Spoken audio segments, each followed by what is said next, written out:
For more on these health stories this morning, I'm joined by Chief Medical and Health Expert Dr. Yalda Safai. She is a physician and board-certified psychiatrist. Great to have you with us. Let's start with the changes to the national transplant system. As I mentioned, lots of people are getting transplants. That's a good thing. Unfortunately, a lot of people die waiting.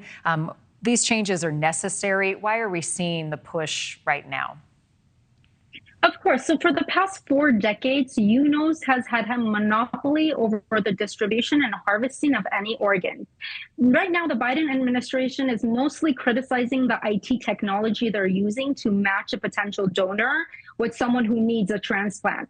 So they think that this entire system needs to be revamped, and UNOS should not hold a monopoly over organ harvesting. Their philosophy is if you create competition in the market, companies will strive to do better. Right now, we're just giving all the power to one company. And there's been some concerns that there's been errors that have occurred due to this particular issue. So you split up authority on who is in charge of the system altogether. Exactly. What are some of the specific changes that healthcare providers would like to see on the list and the process? Right now, the matching system is the most difficult. Like you guys mentioned, there's about 100,000 people on the organ transplant list, and there isn't an efficient way to match the people who are waiting on the list to the organs that are available. So what the Biden administration is hoping is to really first target the IT technology that's responsible for matching the organs with the recipients. So there's a desire by the Biden administration to do this. That's one thing. What pushback does should they consider may happen as a result from either this company or others?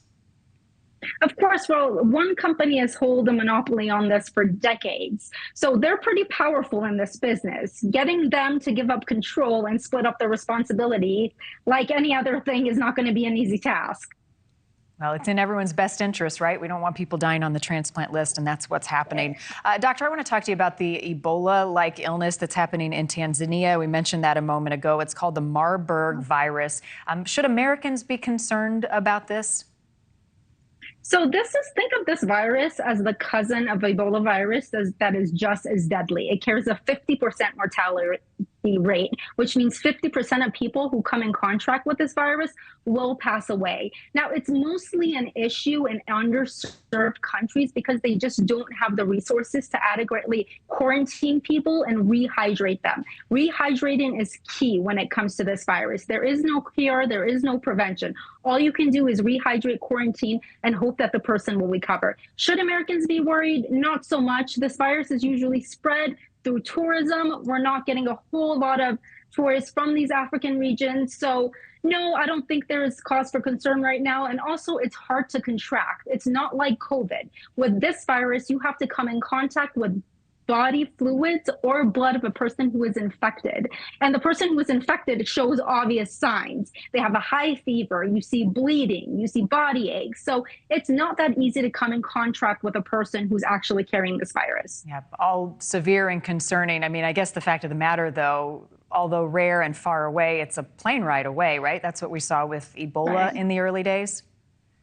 Exactly. Even though the mortality rate is high, transmission, like I said, is low. It's not like COVID. It's not easily transmissible. So even if one person who carries this virus comes in to the U.S., it's easy to contain it. And right now, the Tanzanian government is saying just that. It's saying that they've been able to contain it. I do believe personally, if it does make its way to the U.S., because it's so hard to transmit, we will be able to contain it fast. All right, that's some good news. Sugary, fatty snacks, apparently addictive qualities. Can't say as I'm surprised by this news. Are you?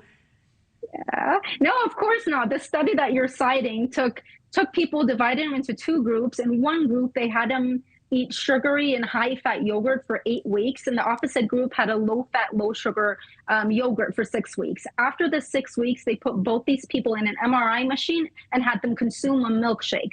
Those who were used to eating the high-fat, high-sugar yogurt showed a spike in the areas of the brain that's responsible for dopamine. Now, dopamine is involved in the reward circuit. It's responsible for motivation and pleasure. So this study basically showed that those people who are used to eating fat and sugar get more pleasure than someone who is basically deprived and does not consume sugar and fat in their diet at all.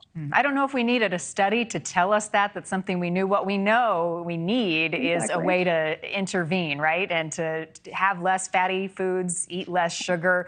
What's your suggestion? What do you recommend for people? First step on that.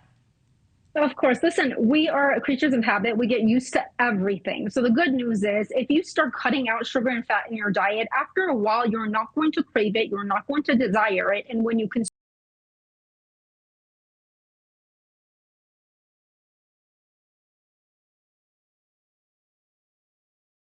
like consuming a healthy diet, a sugar-free diet, do it long enough until your body gets used to it. And I promise you, you're not going to want to go back to what you were before. Thank you for watching. Go to newsnationnow.com to find NewsNation on your television provider. And don't forget to click the red subscribe button below to get more of NewsNation's fact-driven, unbiased coverage.